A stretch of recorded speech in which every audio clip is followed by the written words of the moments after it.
Farg'ona viloyati Toshloq tumani Shek mahallasida istiqomat qiluvchi ikki farzandning onasi o'z joniga qasd qilganligi haqidagi holat marhumaning singlisi tomonidan berilgan arizadan keyin tubdan o'zgardi.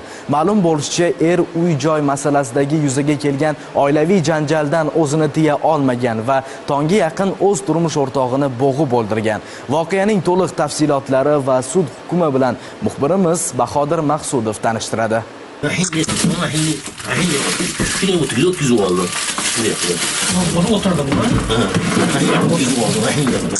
Tongi soat 04:50larda Toshloq tumanida istiqomat qiluvchi fuqaro opasining vafoti haqidagi kutilmagan xabarni eshitadi. Pochchasi tomonidan berilgan ma'lumotlardan so'ng u esankirab qoladi va darhol onasi hamda boshqa yaqinlariga voqea haqida xabar beradi. Ma'lumotlarga ko'ra, fojia Toshloq tumani Shek mahalla fuqarolar yig'ini Navbahor ko'chasidagi xonadonda sodir bo'lgan. Dastlab marhumaning yaqinlariga u uzoq vaqtdan beri o'zini yomon his qilib, tunda o'z joniga qasd qilgani haqida ma'lumot beriladi. Ammo keyinchalik olingan ma'lumotlar voqeaning asl mohiyatini fosh etdi.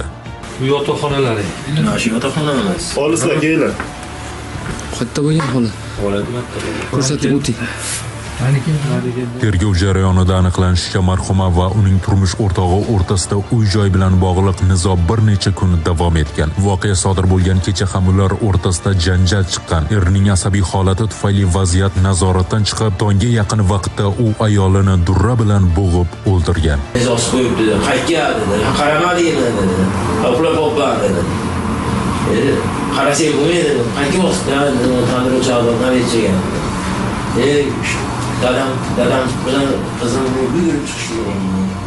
Marhumaning dafn marosimi hujjatlarsiz va shoshilinch amalga oshirilgan. Biroq marhumaning singlisi pochchasining ziddiyatli gaplaridan shubhalanib, Toshloq tumani prokuraturasiga murojaat qilgan. Olib borilgan surishtiruvlar natijasida qabr eksgumatsiya qilinib, ayolning o'limida qotillik alomatligi borligi rasman tasdiqlangan. Jinoyat ishi Toshloq tumani sudida ko'rib chiqilib, aybdor shaxsga uzoq muddatlik ozodlikdan mahrum etish jazosi tayinlangan.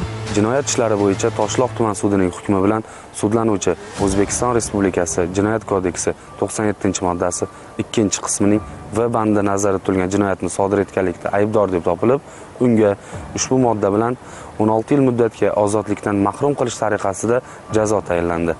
Jazoni umumiy tartibli koloniyalarda o'tashi belgilandi.